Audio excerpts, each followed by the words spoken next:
back again. Whee!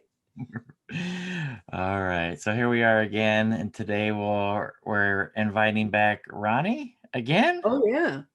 Oh no, Jeff. And you got to tell people who our other guest is today. Yes, so Nan Becker of Game Theory, so from the original lineup. And unfortunately, we lost a little bit of the early part of the discussion when we were talking about Nan and Joseph moving from Wisconsin to Carmichael, a suburb of Sacramento, and meeting Scott and Joseph and Scott being classmates, right? Yes. 7-8-year-old kids. Yep. And Mhm. Nan being annoyed by her brother and this kid that he keeps bringing over. But we jump into the conversation when Ronnie starts asking about the alternate learning band.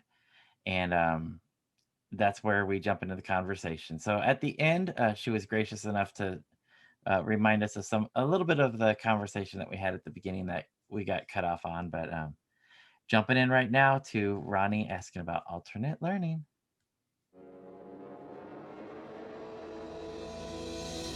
Hi, this is Soraya. And this is Jeff. Our podcast is called Paisley Stage Raspberry and Rhyme, a podcast where the two of us play music that we like and share anecdotes and background about the tunes. We hope you'll join our conversation. And without further ado, a grooviar. Let's get groovy.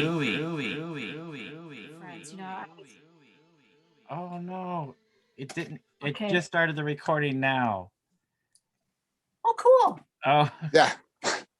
This was just a rehearsal. Jeff's new at this, Nan. Okay. I'm just kidding. Well, that would explain why the little Okay. red recording light is on now. So, Ronnie, your question again is referring to alternate learning starting up, right? Yeah, And They're the band that, yeah. Before that, it was the Lobster Quadrille. That was their name. Oh, No. And I'm trying to think. I'm sure we have recordings somewhere that's taken from Lewis Carroll's Alice in Wonderland. Wow. Probably, if I remember correctly, it was the next one. So yeah, they called themselves, of course Scott came up with it, but they called themselves the Lobster Quadrille. And that was their first iteration that I can remember. Wow. So then they would play with whichever bass player they could find. And there was a kid, he had he had a different, I guess I'll put it this way, he had a different taste in music than Scott and Joe did, so that there was a lot of toleration, while they played the songs that this guy liked. But every once in a while they'd come over to the house and you'd hear them and you'd think, oh, they sound better, they're sounding better, that's okay. Mhm. And then alternate learning happened. Our very, very first version of it was Scott Galloway, and they had been practicing mainly at Scott Miller's house. And they set up in our family room. So it's like the couch and the band and then the other wall, it was just like so crowded. And so you're kind of pinned on the couch watching them. And they played everything off of that EP, the alternate learning EP, and they got to Green Card. And I'm thinking, yeah, this is okay. They played some covers, but then, the songs that they were playing to me sounded, a little Beatles-ish and a lot Rolling Stones. And I'm thinking, yeah, that's okay. And then they started playing Green Card. And I had goosebumps. I was just like, my jaw was like, I could not believe that song, that Scott had written it, that my drummer was doing the most amazing things on the drum that I'd ever heard him do. The bass line was incredible. The synthesizer was fun and weird. I had goosebumps. And when they finished with that song, I just kept saying, that's amazing, that's amazing, that's amazing. And I didn't say it out loud, but I thought, I want to do music with Scott. Oh, How old are they at this point, Nan? How old are Scott 17. and Joe? I was Okay, yeah. thinking about 17, Wow. Okay, 16, 17, around there. nice. Now, were they playing, besides playing in your living room, were they playing live shows or like, They were. did Scott Yeah. get recording equipment? Like, you know, Oh, yeah, yeah. I mean, yeah. that was one of the things that was really neat about Scott. He did a lot of work around the house. And so, you know, his parents were really great about setting up this system where he learned not only how to clean and how to do things around the house, but he also was basically just learning how to maintain stuff. Well, in exchange, he was given a very, very generous allowance. Yeah. And he learned early on that if he wanted band equipment, he couldn't rely on his parents to buy it for him. So he would save up his money. And so he bought his guitar, he bought recording equipment, he bought the tape, he bought all the stuff. So he had a 4-track. And that's how that alternate learning EP was recorded, was on the 4-track. And then we used that same 4-track to do Blaze of Glory. Wow. Wow. And then probably the album here. Oh, yeah. Yep. Painted Windows. Yeah. So interesting. Okay. So it was more recording than playing live this very early. Well, every once in a while, the high school would have some event, or during noontime, we had a slightly raised stage in the middle of the high school. And in the spring term, they would have different people come up and play. And so Joe and Scott Galloway played.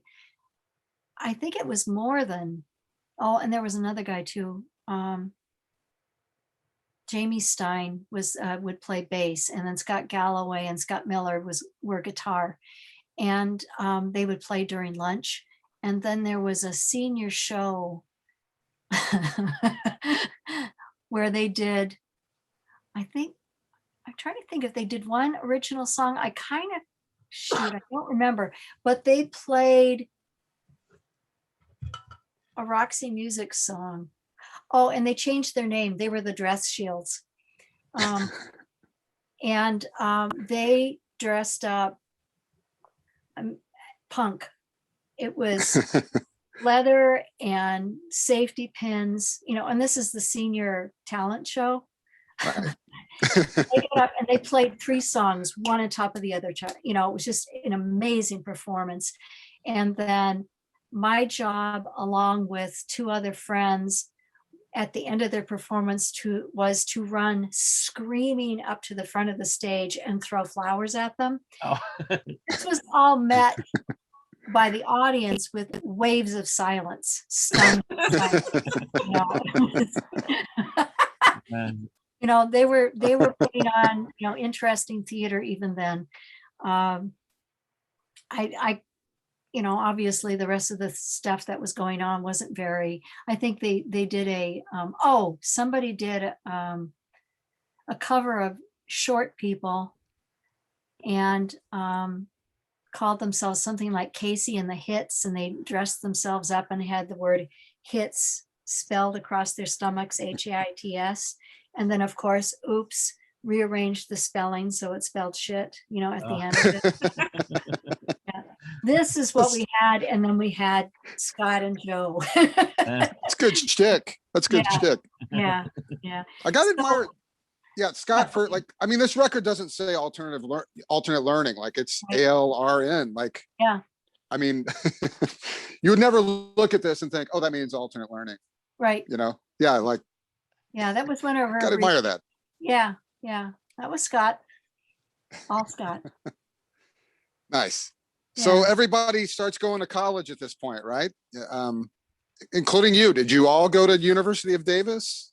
I started out at the local junior college. Then I moved to Davis, and then Scott went there after a couple years, and then I left. I dropped out, and it was around about that time that that alternate learning lineup was changing a lot.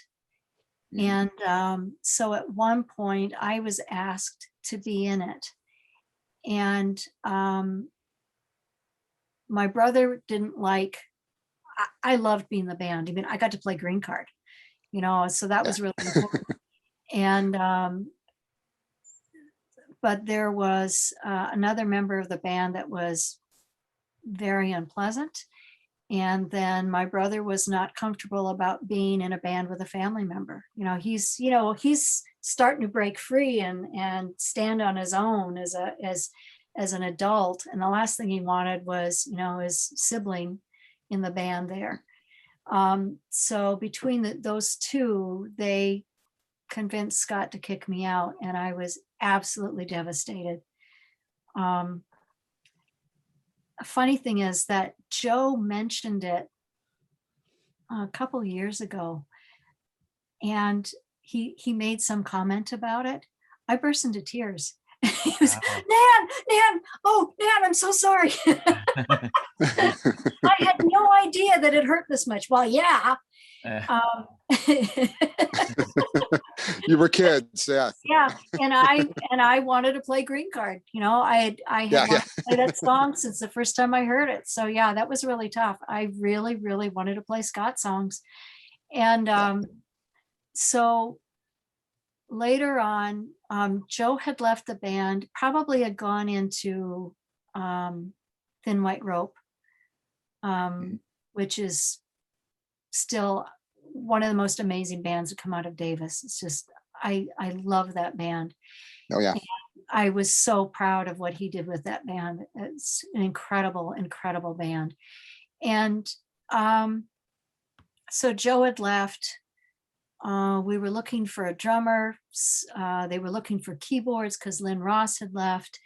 And so Scott asked me again if I would be in the band now that Joe was out. Well, the Mhm. person that didn't like me was still in the band. And for the moment, still wanted me in the, had said, yeah, she should be in the band. And so I said to Scott, I will join the band on one condition. And that is if when this person pressures you to kick me out of the band again, you have to promise me that I will not get kicked out. And he promised. No, oh. nice. And the name change happens around then. Is that just because like it was so many new? Well, I guess there was Yeah. one guy left over, but Yeah, that was it. Yeah. okay. So when push came to fudge.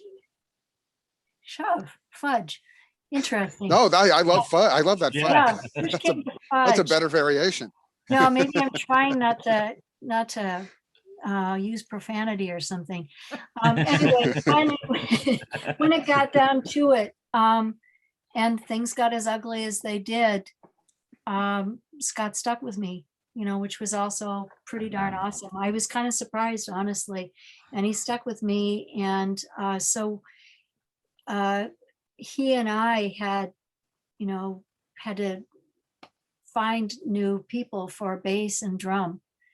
Mhm. And so that was when those guys joined, when Mike Irwin and Fred Uhosh joined, that was when we decided the new name was in order.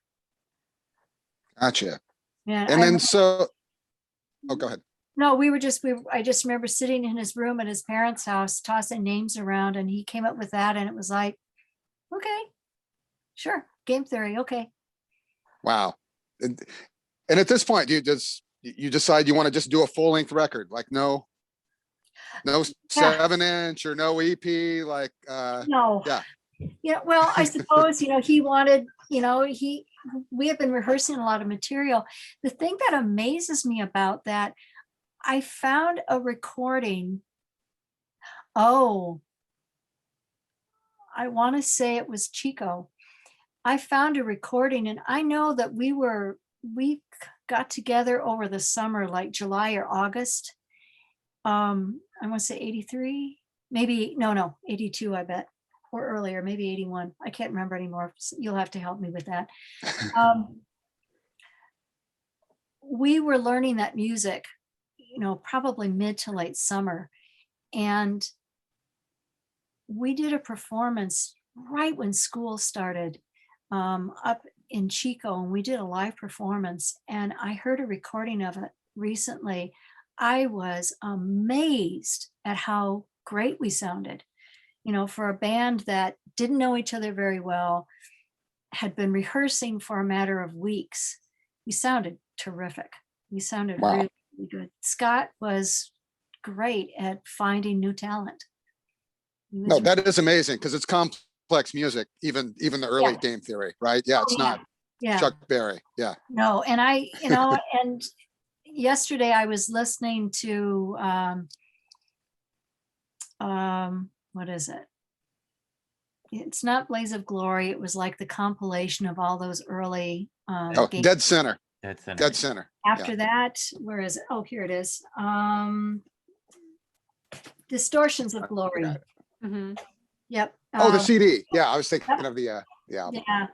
Distortions of Glory. There we go. Yes. Yes. And I was listening to that and anticipating that I wouldn't like. I mean, I liked a couple things on Blaze of Glory, but I was thinking, this probably won't sound that good to me after Real Nighttime, which is probably my favorite. Mhm. And I listened to it yesterday. I was like, damn. That Yeah. was, why didn't more people know about this? That was an amazing, amazing record. Yeah. It was, No, the songwriting is amazing. I mean, Yeah. I think Scott was still learning how to maybe produce. It's very lo-fi, Blaze of Glory, but it's very underrated. It's in his body of work. Well, you mentioned Jefferson Airplane, and that very first surrealistic pillow is one of my favorite albums, bar none. Mhm. And we recorded our album Blaze of Glory in the exact same way that they did. They had a 4-track tape. They would record 4 tracks. They would mix it down to 1 track. And then they would record 3 tracks and then mix it down. So there were now 2 tracks. And they kept, recording, and then shrinking it down and shrinking it down. And that's exactly what we did. Wow. And when you think about what both of those albums, we're, certainly not as good as Surrealistic Pillow. But when you think about what we were able to accomplish with that technique, it's mind-boggling.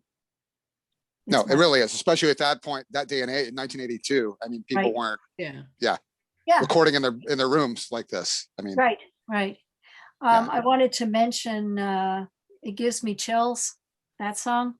yes. I've heard a few recordings of that now. It's the version I listened to yesterday had Shalini Chatterjee doing backing vocals on it. The first one was with Donette doing backing vocals, and I was really mad at Scott. It's like, I'm in the band, guy. It's like, those were really fun. Why don't I get to do those? I did them live, but I never got to record them. But the thing you should know about the percussion, which is that, that thumping kind of bass, that was actually my fist hitting my Korg synthesizer case. Oh, wow. Wow. That's that sound. It's not some muffled bass drum. It's me hitting basically a box that I put my synthesizer into. Oh, wow. The big blue Wow. case. Yeah. How did you come about getting that Korg or choosing that as your keyboard? Was that did Scott have input, or Oh, did you already absolutely. have it, or? No. Okay. We drove to the Bay Area. Couldn't tell you the store anymore where we went to. We went to a store in the Bay Area that carried synthesizers, and he and I played different synthesizers till we found the Korg. I think he had pretty much thought it had to be a Korg based on what he was listening to other people's recordings. And Mhm. so he had another synthesizer before that. But there was a lot of twiddling and twaddling you had to do to get any sound out of it. And with that Korg, it had presets that you could then adjust to make them your own, as well as make your own. And he thought that would be the perfect thing for us. So we went in thinking that probably it would be a Korg. The one thing I will tell you, the story that I will tell you along with that, the most terrifying drive of my life was probably that drive to and from San Francisco. Scott was the most reckless driver of anyone I've ever met. Oh no. It was, you know, you look at any driving going on during Formula One or Indy 500, the ability for a car to slip in between two cars, you know, to change lanes. Scott could do this with this enormous white station wagon. It was like the biggest car, and it kind of swayed, you know, whenever it moved. And he was incredible. He could gauge how much space there was between a car and just slip in without making anybody brake around him. And the only thing that was good about it was that he used his turn signals. So you knew what he was going to do before he did it. But I will tell you that that entire drive was punctuated by the sound of the turn signal. It was constant. It wasn't like turn signal and then stop and drive for a little while and then turn signal, we're going to change lanes. It was constant. So it was tickety, tickety, tickety, tickety, tickety, tickety for 90 miles to San Francisco and back. And I was laughing hysterically because I was so terrified. And I got out of the car and I said, my God, Scott, that was awful. And he said, you were laughing. I thought you enjoyed it. Nervous laughing. Nervous, terrified laughing. So These that are the was, people I yell at on the freeway, Nan. Like, I can't believe Scott's smart. Yeah. yeah. They don't use turn signals though, normally. I gotta say, people that do that. So That was the one thing. He did wind up getting a ticket for reckless driving, and that, you know, improved things. I'm sure once he had children, that improved things too. So Nice. when you guys made the record Blaze of Glory, I can't wait to see Ronnie's. I hope you got it available because mine is the repress. I do, Yeah. and we'll get to my particular copy at the end. But Okay. Oh, Yeah. okay. Yeah, there's a I story have a behind couple copies of it myself. it. Yeah. So mine Yeah. I actually bought when I was I'll on give you a brief. vacation at Criminal Records. Oh, there you go. Yep. Again, we'll talk about my particular copy at the end. Yeah, there's a story behind that. Yeah. Yeah. But I am curious about like the packaging, and I'm sure that was mostly Scott's Why idea. would you wonder about that, Jeff? Because It's in a plastic bag. It's in a plastic bag. As soon as you said that, I thought, here comes the packaging questions. Yeah, of course. Right. Of course. So I'm guessing that was Scott's idea. Oh yeah. So Yeah. did the band package it Did together? you run out of money, Nan? Did you run out of money? Was that it? Okay. Well, it wasn't running Sorry. out of money. It was, but you know, Scott knew how to budget, and you know, he had, you know, we had paid full price for, you know, the mixing, you know, the production, all of that stuff. You know, we had to, you know, you had to go someplace professional where they would take all your tracks and you know, put it onto vinyl. And so he was trying to figure out ways that we could save money in whatever way that we could. And so, and we also wanted to stand out from everybody else. So what better way than to make your packaging look really different, strange, unique. So, you know, it was buying white garbage bags. Probably it must have been the 4-gallon size, I would say, or whatever that smaller size is. And then spray adhesive. And we printed up the front and the back, and which is, you know, regular paper. We did pay for printing. And I just remember it would be spray the paper and then slap it on the bag with the record in it, because you had to do it just right. In fact, I almost think that I kind of recall that it was a 2-person job, because the record was in the bag, but then you had to spread the plastic just right so that the paper wouldn't get stuck onto a fold and fall off. So, you know, there was a lot of experimentation with that. So it was sort of a, you know, me spreading the plastic enough so that he could go slap and So- put the picture on it, the pictures. How many of them, Nan? How many do you know about? how many of them you made? Couldn't tell you. I don't know. Okay. I And might have obviously tried one time. obviously you must have distributed them yourselves. Like you didn't send these plastic bags off to a a distributor to, No, probably or not. did you? Yeah. And I Yeah. think, no, I don't think we had a distributor at that time. So it was taking it to record stores wherever we could, be like, and I want to say 500, but it might have been more. I can't remember anymore if it, Yeah. but so there was always a box of records in the car, and you go and you drop off a few, and the record stores all hated it because it wasn't easy to display. So a lot of times they were just shoved to the back. It was like, Scott would have something witty to say about the wisdom of, packaging something that no one would want to display because it didn't fit anywhere. Yeah. And who knew that it would end up being a collector's edition? I'm sure at the time you guys did not think someday people are going to be in Temecula, California, looking for this at less than $200 for this. Right. It's up to that now. It's one something if you can find it. Right. Yeah. Well, when I was teaching library in school, there was a teacher in the 3rd grade that my son eventually had. Great guy. Wow. And he had been one of the show promoters in his college in Texas. I want to say A&M, but I'm not positive. No, it wasn't. It was Austin. He was one of the guys in Austin that would hire bands and promote them and do all of that stuff. The guy that's, running stuff behind the scenes. And I didn't know any of this stuff. We were talking about music, and I said, I was in a band. And, oh, really? We were just, chatting. And he was dropping his class off in the library. So my teacher was, teaching the kids, and he and I were chatting.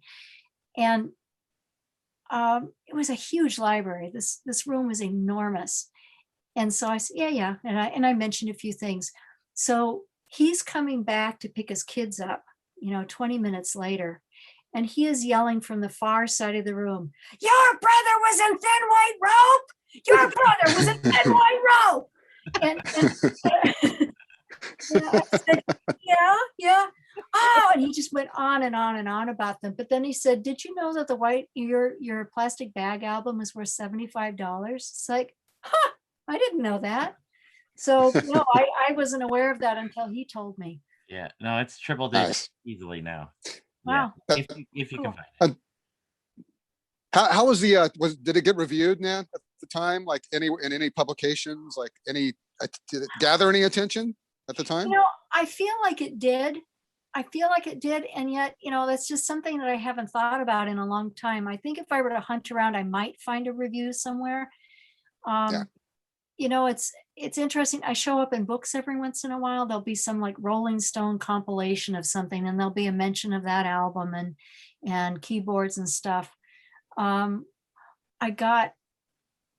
was a guy in Sacramento who regularly panned the local talent, and it was a really big deal the day I got a compliment from him.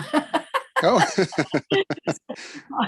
Great. Yeah, it was like we all laughed about that because he regularly panned everybody. nice. We lost Soraya, it looks like. Yeah, Good. we'll get She'll her be back. back. Yeah, okay. Yeah, we should also mention before we leave Blaze of Glory that like the keyboard sounds. I know we talked about the Korg, but I mean Yeah. that and and we learned from Shelley that you did pass on the keyboard to her, correct? I did. Because that keyboard sound, that Game Theory keyboard sound, is established on Blaze of Glory, and they kept it throughout their career. Absolutely. Yeah. Absolutely. Yeah. And I think my brother observed that a lot of the stuff that we did in Game Theory then pretty much stayed the same. The way that the women's backing vocals were, Yes. the way that the keyboards were. I made a point, Scott could write very sweet songs, but one of the things that he and I consciously decided very early on was to have as few triad type chords as possible. Don't do a 1-3-5, don't do a 1-3. It was always 1-4s and 1-5s. like CG, for example, DA, because even though they're part of the chord, they sounded just dissonant enough to prevent the songs from getting too cute or too twee, too sweet. And that was established very early on. I think one of my favorite things that I loved to do, Scott would call me up and say, okay, I got a new song. And I'd say, come on over. And we'd pull out the synthesizer and hook a speaker up to it. And then he'd have his guitar and we would work through everything that he had done. We would talk about lyrics, we talk about sounds, we talk about arrangements. So he and I would work out keyboard parts beforehand, or he'd say, this is what I want. And I'd say, okay, how about this? How about this? How about this? Until we'd figure it out. By the time we got to real nighttime, it wasn't Scott telling me what to do anymore. And I think that was true for all of us. I think that was with each album, we became more and more independent and better at interpreting what Scott wanted. And, so the Blaze of Glory, he had ideas of how things should be, like, what was it? Oh, White Blues, that keyboard part. I was so happy when that Yes. went off the playlist. Right. Da-da-da. Yes, yes. Very fast. My Yeah. forearms were so Yeah. happy. I'd be like this, okay, wait a minute. And Scott loved music that did that. He loved songs, Roxy Music does stuff like that. He Yeah. loved it.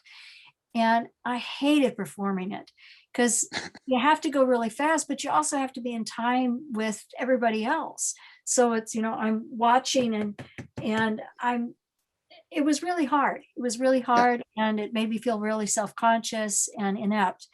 And so, yeah, as soon as that went off the playlist, I was real happy.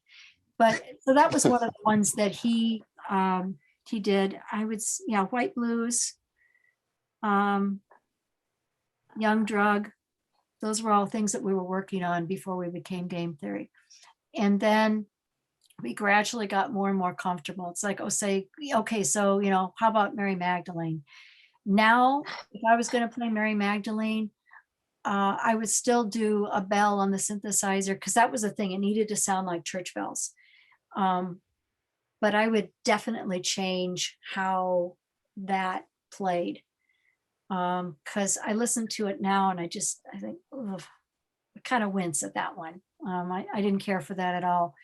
But with each recording that we did, we, kind of branched out. And so we were each of us was expressing ourselves and yet figuring out a way to interpret what Scott was doing and telling us what he wanted. It was pretty great. That's my favorite song on the record, by the way, Nan. Mary Magdalene. Thank you. But yeah.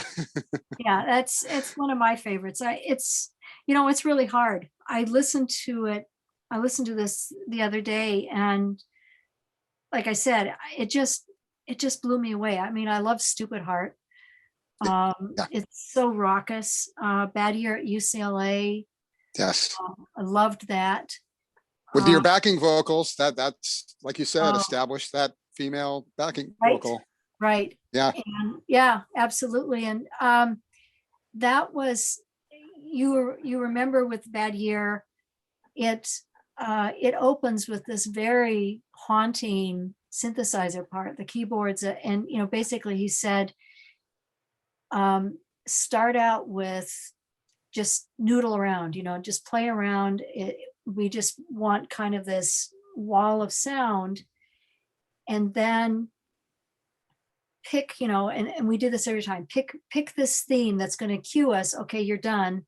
And here we're going. So it was always,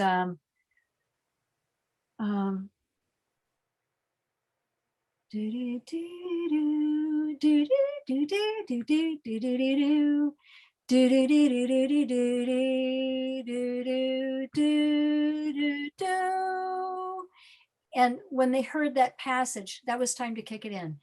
And so I was doing exactly what Scott had told me to do during a memorial concert in 2013 in July at Shine in Sacramento. And so, everybody's very polite. They're sitting there. And then that part came in. And I heard the whole audience go, "Oh," and I lost it. And I was supposed to start singing right away. I opened my mouth and no sound would come out because I knew it'd just be sobs.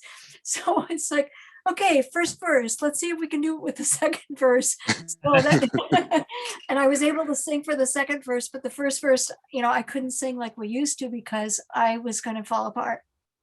Yeah. Aw. Yeah. Bad Year Scott chose to re-record that for the CD reissue in the early 90s. Right. It's on the Blaze of Glory. I mean, Yeah. I know you're not in Scott's head at that point, but he just wanted to improve it, or something bothered him about the original. Do you know? Yeah, there were, I was trying to think which one that was, but yeah, I know what you're saying. And yeah, was it Tinkers to Evers a Chance? Um, Yeah, I think that was the re-recording. yeah, that's it. Okay, yeah. Yeah, we re-recorded a lot of things. I drove into the Bay Area and we recorded a lot of things.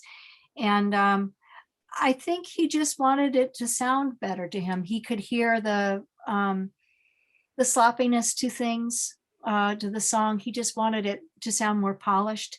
I think he didn't want that to be the only thing that, of that album. He had good material, but he didn't want the recording to define that album. So I think that Right. that was why he did it. He also said that Bad Year at UCLA's had a better sound to it than Bad Year at UCD. UC Davis. True. So, True. I'll take a leap out there. I think that was one of those songs about me. Because I went to Davis about 2 years before he did. So I think that was being written during that period of time.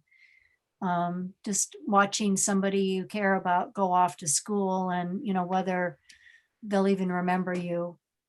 So I always felt that was a little bit biographical. Wow. Nice.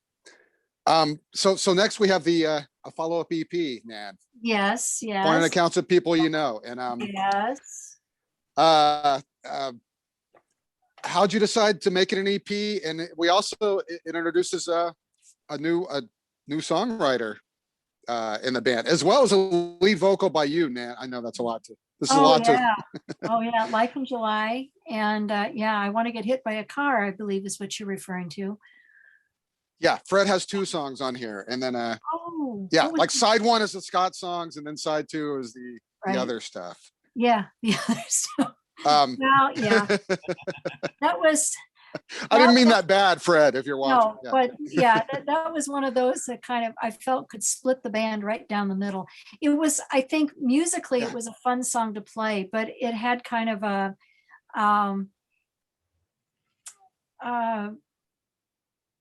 novelty song quality to it that I think, Scott really wanted other people to contribute, and he trusted Fred. Fred was a great musician, but he did not care for the lyrics particularly. But he's game, and he sang backing vocals with the rest of us, while Fred sang. So it was, and I think he just wanted people to be more equally represented. As far as my contribution, I just found a piece of paper today that had, my scribbling of the lyrics down, and Scott and I sat down and just wrote them together. That one was basically a song about getting older and feeling pressured to settle down and get married and all of that other stuff. So that was the gist of that song. And I remember writing it with Scott and having a lot of fun. Nice. Yeah. Yeah. I know Fred had one song on the next EP, but he never really had people write songs again. You know what I mean? Like that. Yeah. This is the most collaborative, I think, Yeah. Game Theory ever got. Yeah. So. I think Donette wrote some songs, or they covered some songs that she had done with other bands. But yeah, that's pretty much it. Yeah. That's pretty much it. So Nan, earlier you were talking about the process for recording Blaze of Glory, where you had the tracking where you would do 4 tracks or 3 tracks, and then Yeah, then put them down to 1 track, and that would open up 3 tracks. So right. for these 2 EPs, for pointed accounts of people you know in Distortion, you were in Dave Gill's garage, right? Samurai Sound Lab. So did Right. that, how did that change with have being in kind of a studio now versus um, Well, the biggest thing was not hearing Scott. your peanut butter sandwich is ready. Okay, mom. Mom. Yeah, that was a big change. I was trying to think. I don't know. I think part of it was just feeling like grown-ups, and feeling a little more real. That was one of the big things that I remember. Uh, Having our own space, having our own rehearsal space, and then having our own space to record was very liberating. We had practiced in garages. There was a place that Scott was renting in Davis, and we played in there when I was in alternate learning. But that band, having the studio, and because Dave Gill was such a perfectionist when it came to that, he's also just an amazing person. So particular about how things had to be. And keep in mind, this guy is 17 years old, so he's got a lot of brashness to him too. He knew how to do everything. So Wow. he Yeah. had like the sound muffling stuff that was glued to every surface, so that you were controlling how the sound was being distributed throughout the room. It was really amazing, and you felt validated. It was pretty great. Wow. By the way, Soraya, I'm confused by all this technical jargon these two are using too. Tracks and baffling. So I just take right there notes, with you. and then I ask questions later. I think Although I heard you use the word baffling. I did not use the word baffling. That's very good. Okay. Well, Well, Yeah. I'm just baffled in general. Yeah. I might have ended up in a band, but I'm totally confused by technical stuff. So, yeah. All right, Ronnie, are we So- ready to talk about Distortion yet? Yeah, let's do it. I'm just curious how the idea of another EP after an EP, like 2 EPs in a row, like and not a full length or Right. I wonder if it had more to do with, we were doing a lot of touring at the time. The other thing, keep in mind, Scott was in a computer engineering course at Davis too. So, and Fred was, I want to say business and music majors. I was studying English at CSUS in Sacramento. We were all, when we weren't playing music, almost all of us were getting ready for finals and writing papers. And so I think a lot of it had to do with product as much as anything. There just wasn't a lot of time to be writing new things and going to school and touring, which was a big thing. We were out playing somewhere just about every weekend. And if we weren't doing something locally, we were climbing in the car and driving someplace on Friday or Saturday, and then staying overnight on Sunday, and then trying to get our homework done in time, for Monday morning. So I think that would be my guess. I don't remember exactly, but I think it was more the idea is like, okay, we've got these songs, let's get them recorded, let's get them out there so we can be promoting something new. Right. So, And I know these guys want to bring it up. You bring in a producer for Distortion, Yeah, an outside producer for the first time. Michael Quercio from 3 that's O'Clock. right. Yeah. How was that experience having Michael there? Did he have much input, or Was he more fly on the wall or more No. active?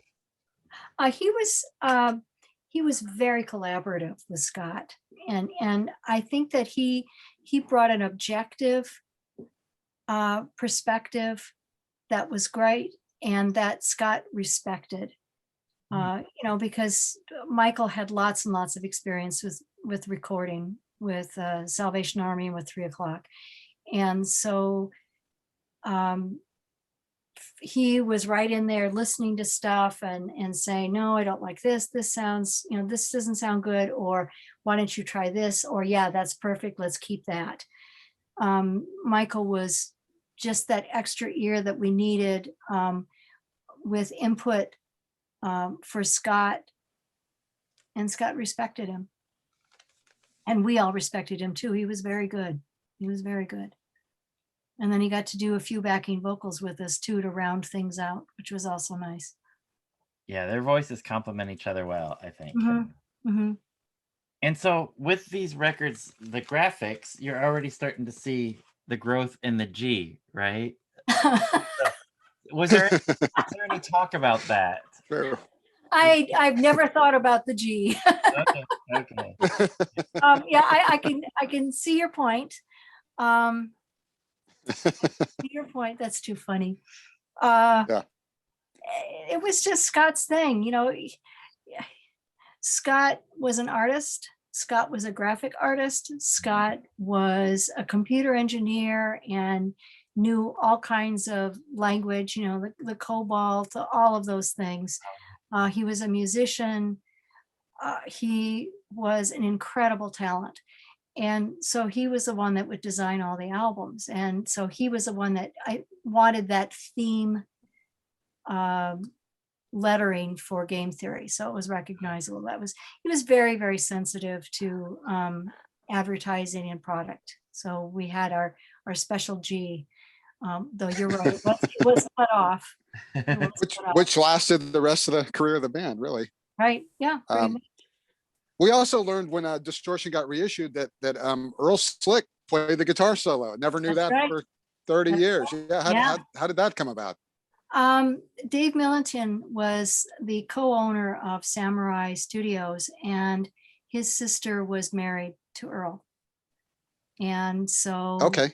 they got the idea, let's ask Earl to do, something in Shark Pretty. This is something I'm going to do a caveat here. Seize the day. If Earl Smith is going to be in the studio recording something, don't stay at home and do your homework.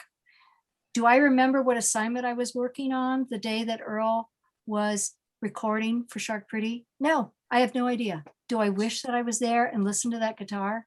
Yeah, yes, absolutely. I never met him because I had homework. So, seize the day. Forget the homework. If it's late, I wasn't real good at that. Wonderful. Yeah. I don't know if Soraya likes hearing that as a professor. I agree. Thank you. Yeah, it's just like, yes, it's important, but sometimes you have to keep it in perspective. And it's been something that has carried me through my entire life. Do I want to be a band and stand in front of people and have them look at me, maybe have them boo me, maybe not, make yourself vulnerable? Yeah, make yourself vulnerable. It's how you get experiences. That's what makes life worth it. Yeah. Did Earl not want to be credited by his real name, or did you? No. Okay. No, I think part of it had to do with recording, competing recording contracts and things like that. Some of it was maybe not really wanting his name on some little nobody band in the middle of nowhere, California. Yeah. The guy that records with David Bowie. Do you really want to say, David Bowie and Game Theory? I was going to say, this is right off the Let's Dance big tour where he was, right. Yeah, exactly. arguably the peak of his. Yeah. Right. Yeah. So there was a little something going on with that, and it's like, well, that's your condition. Yeah, we'll take it. We'll take this absolutely gorgeous gorgeous guitar solo. And the other thing that you might notice is that Scott very graciously listened to me and allowed my dad to get credited for a little bit of Shark Pretty. The phrase "crows are on the moon tonight" was something my dad said. And he and I were walking to a movie theater to see a Buster Keaton film festival. And the sun was going down. And I'm sure you know, Ronnie, about the large population of crows in downtown Sacramento. Oh, Flying across the sky, you know, it's that beautiful dusky blue, and there was a full moon. And you could see the crows flying in front of it. And my dad said, "Look, crows are on the moon tonight." And that was it. I told Scott that, and it became part of Shark Pretty. beautiful. That's one of my most favorite game theory songs. Yeah. Well, and that's really tricky because I love that one. But as far as life's philosophies, Sleeping Through Heaven is one of my absolute favorites too. Yeah. Wake up, sleeping through heaven. No, that's beautiful. And the Red Baron, I mean, Oh, gorgeous. Yeah. yeah, gorgeous. You know, Your keyboards, Nan. Yeah. Yeah, and I feel so privileged to be on those amazing songs. They're just like some of my favorite pieces of music. Very, very lucky. So around this time that you get some other labels sniffing around, right? So you have the European label that wants to compile the EPs onto this. Yes. And you eventually signed with Enigma. Like were there a lot of labels vying for game theory at this point, or was Enigma not that I recall. Okay. God Okay. knows why. Nan, I have a question. Do you have a preference performing live versus being in the studio? Did you like the interaction with the crowd? It sounds like you really enjoyed putting yourself out there, or at least wanted to do that for personal growth, right? Right. That's a lovely way of putting it. And it was terribly painful at first. And then it still made me feel really nervous, but I loved it. I loved getting that energy from people. That was, when you first learn about the audience energy coming back at you on a good day, it's so fabulous. But I will tell you that one of the most important things that I learned in the band is if there's nobody in the venue and you were kind of hoping for that audience energy, it's really important to just enjoy it just for the sake of playing. It got to this great point where you play music just because you love to play music with your friends. And so it didn't matter where we were. We were in the Dakotas somewhere playing this bar, and there were 3 people there and they were all drunk. And the place was a vast place with nobody in it except these 3 drunk guys. And it was kind of early in the evening too. There was nobody else. There wasn't even another band playing. It was pretty awful. And if you go in and just think, this is just another rehearsal and we're going to have fun. I was concerned because the guys were drunk and I figured that they would be belligerent, and they started to be. Scott said the most amazing things to them, just kept chatting to them over the microphone, and they wound up being our buds. It's like, and that was one of the best things about Scott. Oh, there were lots of best things about Scott. But one of the coolest things about him was his ability to say something incredibly witty and totally disarm anybody. And that's what he did with these 3 guys. I mean, they could barely stand, but they were hollering and yelling and, and making fun of us. And Scott just talked to them and calmed them right down. And so they had a great time. We had a great time. Wow. That's Yeah, a lot about who he was. Right? Yeah, absolutely. Absolutely. One of your quotes in this book that I really liked that I wanted to ask you about is you're quoted as saying that Scott could talk pretzels around you, not circles, pretzels. And I thought that was really interesting wording. And Yeah. It probably says a lot about what was going on in his head and the way he would communicate. But Yeah.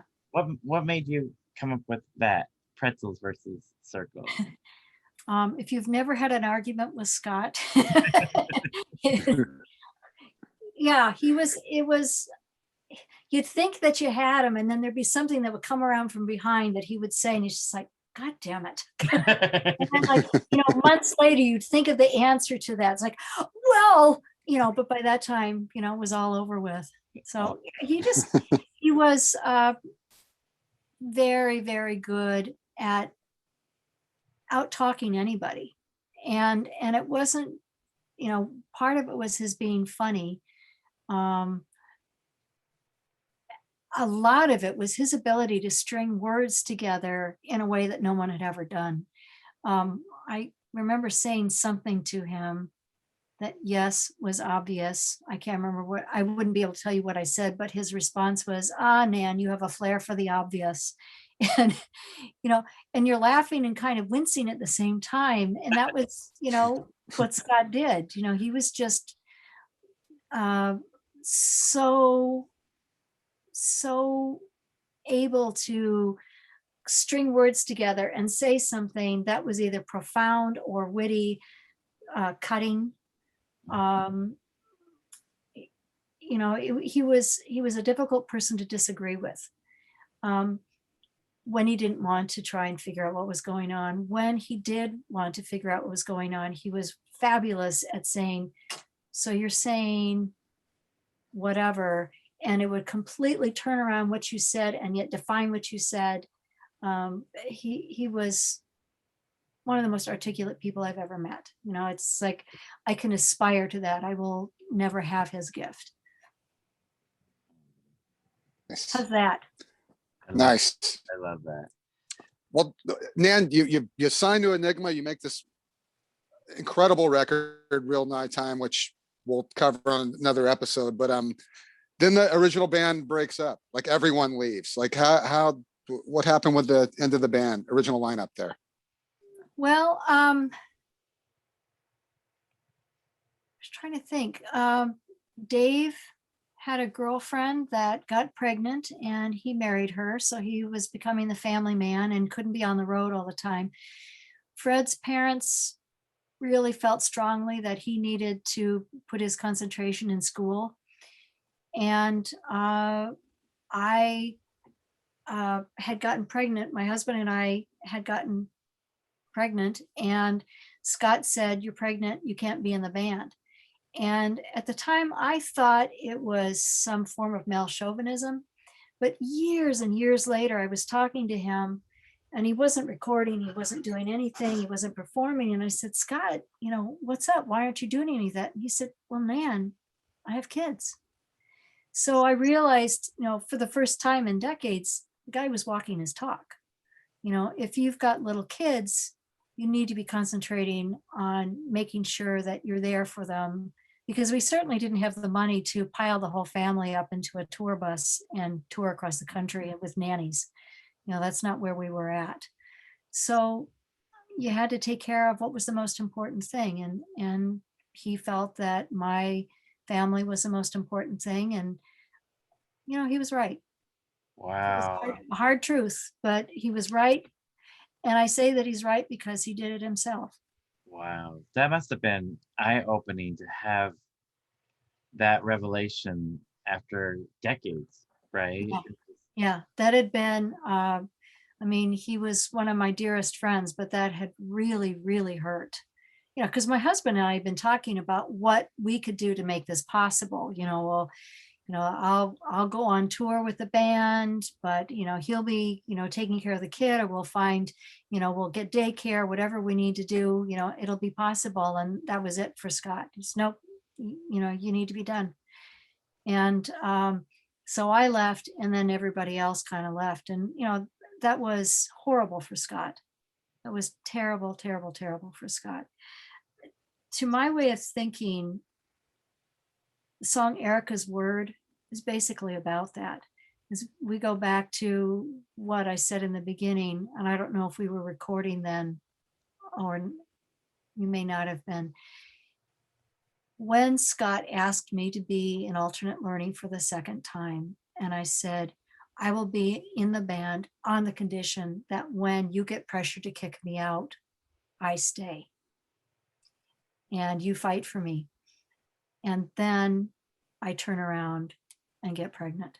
So I've always felt that Erica's word was about broken promises, that he had taken a lot of risks and had stuck by me through thick and thin, even when I struggled. You know, the other guys were really fabulous musicians, and this was my first time out playing publicly in a band.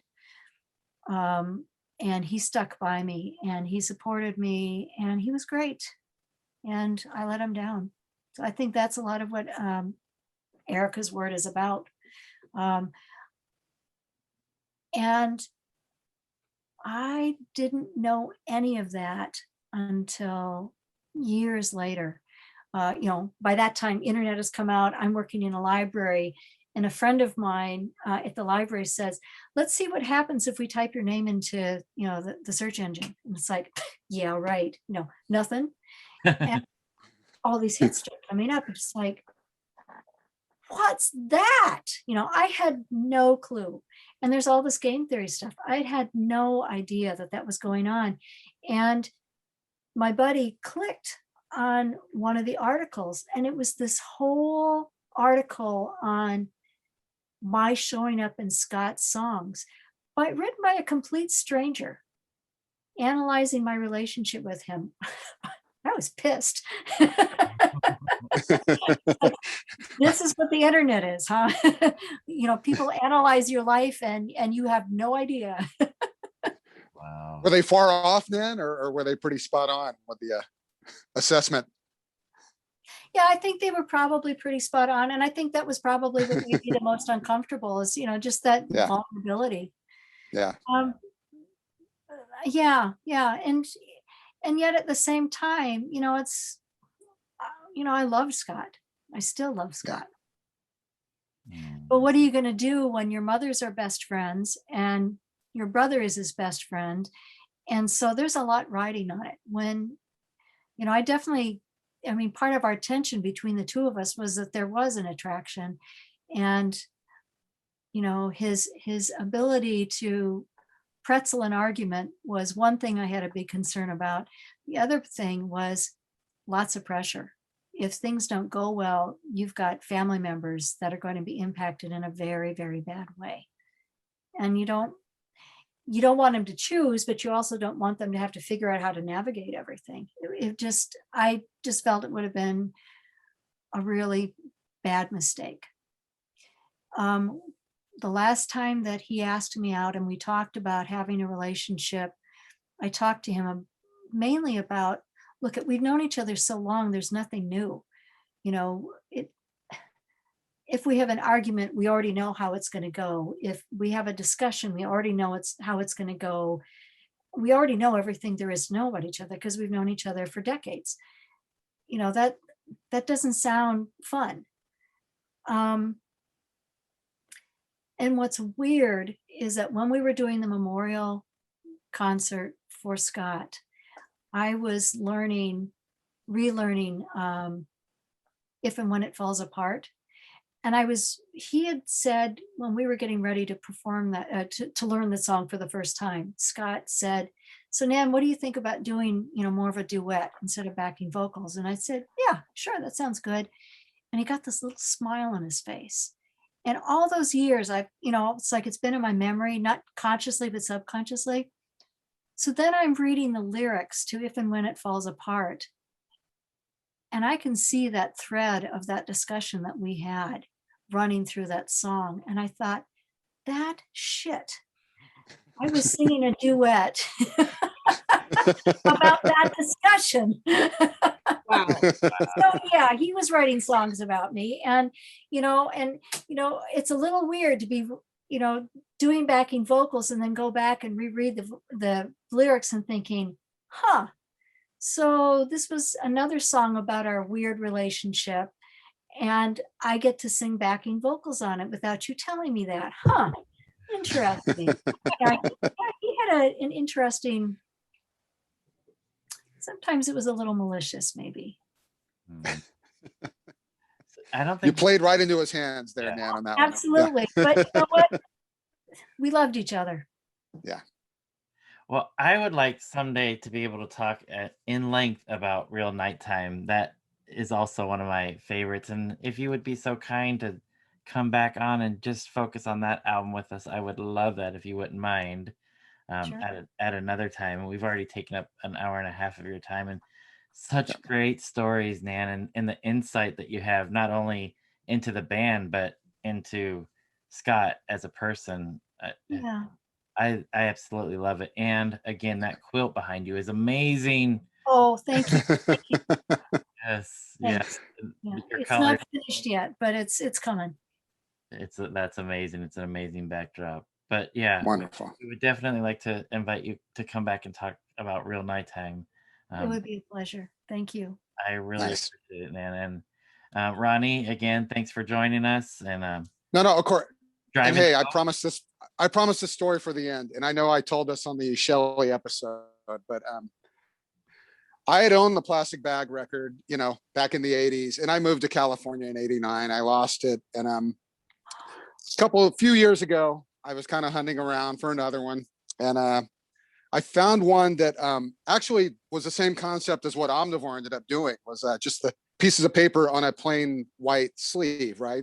So I wrote Nan. Me and Nan have been, friends online for a while. And I wrote Nan, I'm like, okay, look, I know most of them were in plastic bags, but did you do any on just a plain white cover?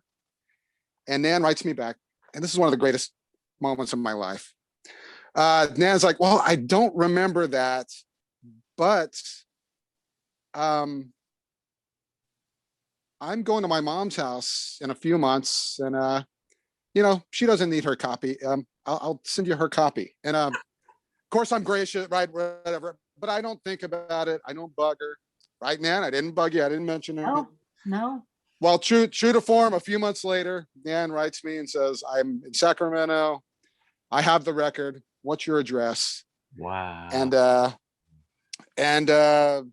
yeah. And then this arrives. This is Nan and Joseph's mother's copy of Blaze of Glory. I got to say, I played it. I don't think she opened it, Nan, between us. I don't. Well, I think it was unplayed. no, she may have. But I don't know. Maybe it's hard to tell, right? It's hard.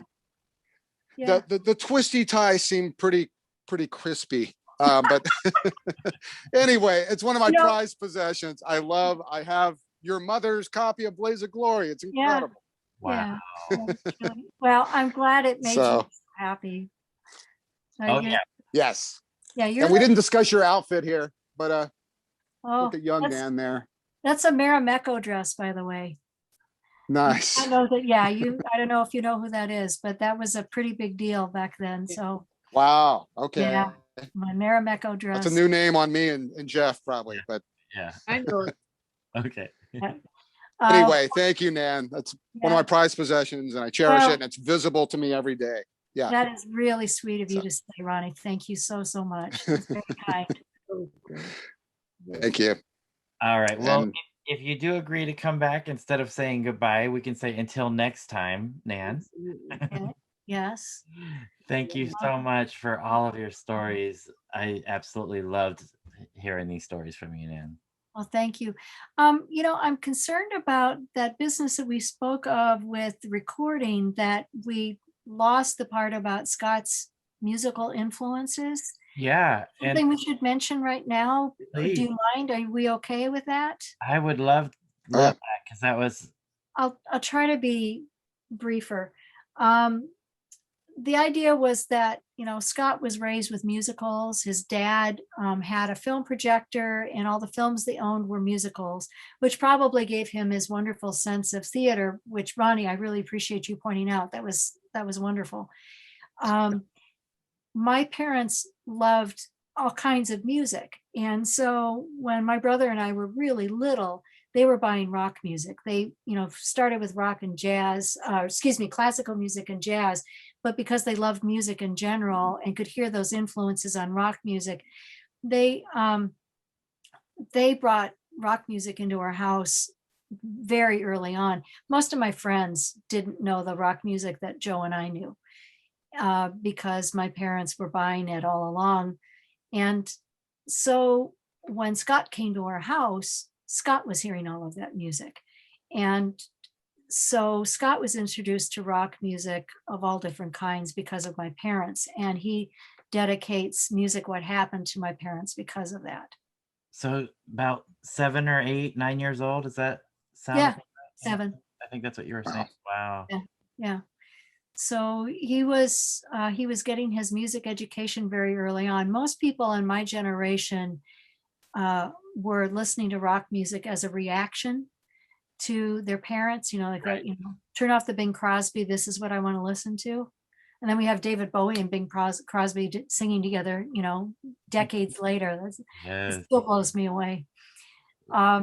So at that time, you definitely had a difference in the generations, but in my house, that wasn't the case. We listened to everything.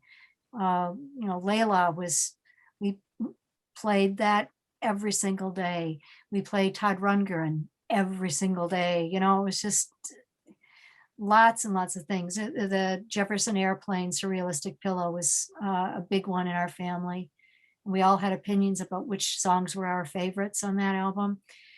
So Scott was listening to that all the time and asking about it. And so we can thank my parents for a lot of the influences Yeah. that he had. That's amazing. In my house, I love that he remembered. I love that he remembered to dedicate his wonderful book, which Yeah. Jeff, you mentioned the other one being Scott's book is impossibly rare at this point, but he wrote a book called Music What Happened, and it goes year by year where he picks out 10 or 12 songs, whatever it is, every year, writes detailed about every song. It's truly amazing book. And Yeah. Detailed, pithy, and hilarious at the same time. There are things that he says that are just true and absolutely hilarious. And it's a book that I can think of a song. Sometimes I make a bet with myself. I wonder if this is one of the ones that Scott thought was good. And I'll go and often I'm right. But then I think, oh, what did he say about this song? And I'll look it up. I use the book a lot. yeah, it's a career highlight. He picked a MUFFS song for 1995, and Oh, wonderful. that came out of nowhere, and yeah, just wonderful. Yeah, because he means him and the band and you and everybody means so much to me and have for so long. So, but you were an incredible bass player. You were absolutely incredible. I was listening to some of this MUFFS last night and watching you play. You're amazing. You're just beautiful. Yep, I agree. Did that get recorded, Jeff? Did that get recorded? I hope. Yeah. No, just kidding. Thank you, Nan. It's I don't think of myself as a real musician, but yeah, thank you so much. It's wonderful to hear that. Yeah. You did such a gorgeous cover of Rain. And I'm just listening, my jaw was dropping, just like, oh my God, I've always thought that was a pretty part, but when you played it, it's like, oh my Lord, that is a beautiful thing. And listen to what he's doing with it. Yeah, it was fabulous. Fabulous. We agreed to do that song, and then it sunk in like, oh my God, I got to learn that part. Yeah, well, I mean, just watching your hands move around on the bass was terrific. It was great. Thanks. That's very sweet. Soraya, rare upper neck work by me. Rare, very rare. Yeah. Yeah. Again, Nan, thank you so much. Your impact on the band is incredible. As we mentioned earlier, the keyboard sound, the female backing vocals, all of that played out throughout, even when you weren't no longer in the band, but your input and influence on this music that all three of us absolutely love, and a bunch of other people. Yes. So we really, really appreciate you taking time with us. And I'm going to saying that. It means a lot. Thank you. Great. And so until next time, when we talk about real nighttime, bye-bye, Nan. Thank you so much. Bye-bye. Thank you. Bye, everybody. All right. Be nice, you guys. When you talk about us, be nice. We'll see you later. All right. Bye, everyone. Bye-bye. Soraya, we say it a lot, but I could listen to Nan for hours and hours. What an intelligent, cultured, amazing person, and the insight that she shared on the band and Scott today was incredible. You know, it's really impressive that someone who saw herself as having to push through shyness and took it as a challenge, you know, to play live and play in a band. All the things that she did, it just, I keep thinking about her saying, I was shy and felt like I had to push through, but here she was contributing in really vital ways. I mean, to all those albums that, I mean, granted, we just glossed over. Right. And I'm glad we're going to talk about Real Nighttime because it deserves its own episode. But, and to find out how much she's really woven into and ingrained in what is these early productions of game theory. You know, she is a presence without being formally called out as a presence. Yeah. And, you know, I was really, really touched when she was talking about playing at the memorial for Scott and bad year at UCLA, and she got choked up, and, you know, and it's one of those things where you go, you know, I think for someone to be so much a part of your life as they were, I mean, their moms were best friends. The, you know, Joe and Scott, I feel so weird not calling him Joseph and just calling him Joe, but she called him Joe, so I feel justified. But Joe and Scott were best friends. And then she, you know, the families were intertwined, the lives were intertwined. And then here were these two people. And as Nan really succinctly said, she said, you know, we talked about it more than once. It just, a relationship couldn't happen, but Scott still felt the need to talk about her. Mm-hmm. And then now that she gave me a different context for Erica's word, you know, and as she's talking about it, she said, you know, here is someone who put his word before anything else. And here I broke a promise. And I was thinking, you can't blame yourself, you know, like in my head of it. But that friendship, that relationship, this experience between these two individuals, the currents run throughout all these albums. And it was something that like, it just hadn't conceived of in that way. And now that she said it, I'm like, okay, I think I need to go back and listen again. Yeah. Because she even said it herself. Now I listen and I can hear it. It's clear as day. And I'm thinking, what a cheeky bugger Scott is to tell her on if and when it falls apart, let's play it, let's do it as a duet. And by the way, this is about you. You know, like she said, you know, it took me a while. And then when I figured it out, you little shit, this is about me. And, you know, a little smirk. But I was just, I'm really impressed with how quick game theory built up this crescendo, because that's really what it did, you know, from alternate learning. Right. Yep. From alternate learning into game theory, and then all of this is in Scott's head, you know, with a four track. Yes, I know at least that. Okay, I don't know too much, but I know what that is. With a 4-track, and then building and building, and this is all Scott Miller. This is all him. And you just go, and they were all in college. We went every weekend and toured, and then came back in the schools and this and assignments, and I'm thinking, I would blow all of that off. And yes, I'm on the other side.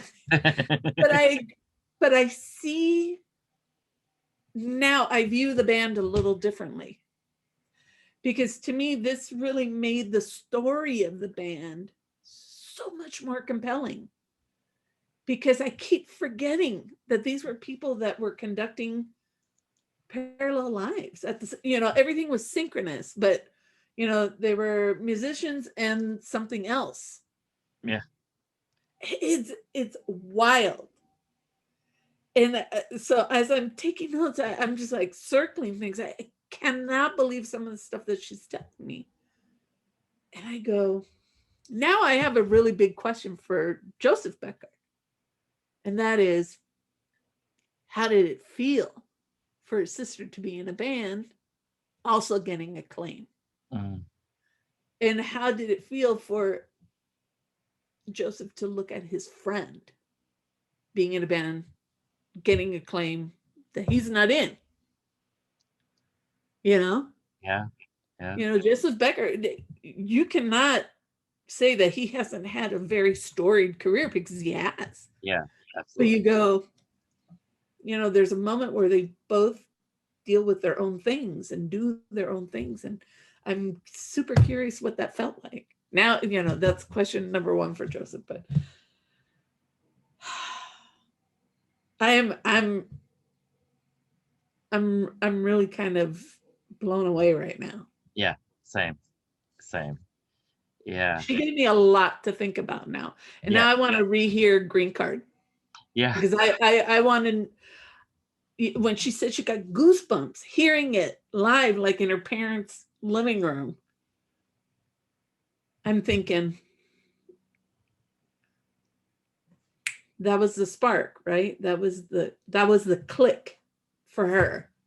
So now I want to go back and hear it one more time and see if I can figure out what that click is. Because how does Scott Miller go from being an annoying little bugger to then being someone that she goes, holy crap, this guy's got talent.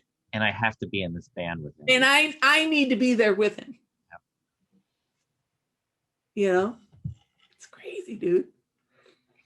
Yeah, absolutely. So it's wild. But one of the things I think, and I'm really, really glad that she reiterated, yes, we had a little glitch with the recording at the beginning. Yeah. It's okay. I mean, what are you gonna do? But to know that Scott's musical history begins with musicals. Okay, so the whole thing is about the story. This is the storytelling. He's such a good lyricist, right? But also musicals weave in the beauty of production and knowing when to take our emotions to heights and lows and things. He does that in his production. Yeah. And then you mix that with the Beckers, who are exposing him to a completely different genre of music that can tell a different story and take you on a very different adventure. Mm-hmm. And you go, well, hell yeah, that makes sense. Yeah. I never thought of the musical part being that much of an influence on even the arrangements. And Ronnie brought that up on the part that was messed up on the recording, and it was like, that makes a lot of sense to me. That influence of musicals on his arranging style. Think about it. And then, because we're talking early 60s. So we're talking about things like Carousel and South Pacific, probably. Oklahoma. And I mean, there are so many musicals. It's all these Godspell. Well, Godspell's later, but even you got Guys and Dolls, you've got West Side Story, you've got a lot of these very pivotal and really kind of elevated musicals. And then you've got this kid listening that, can you imagine, that's all you've been fed? Yeah. And then someone plays a Beatles record for you, or a Hendrix, or a Jefferson Airplane, and suddenly like you're like, yeah, like it's crazy. And when she said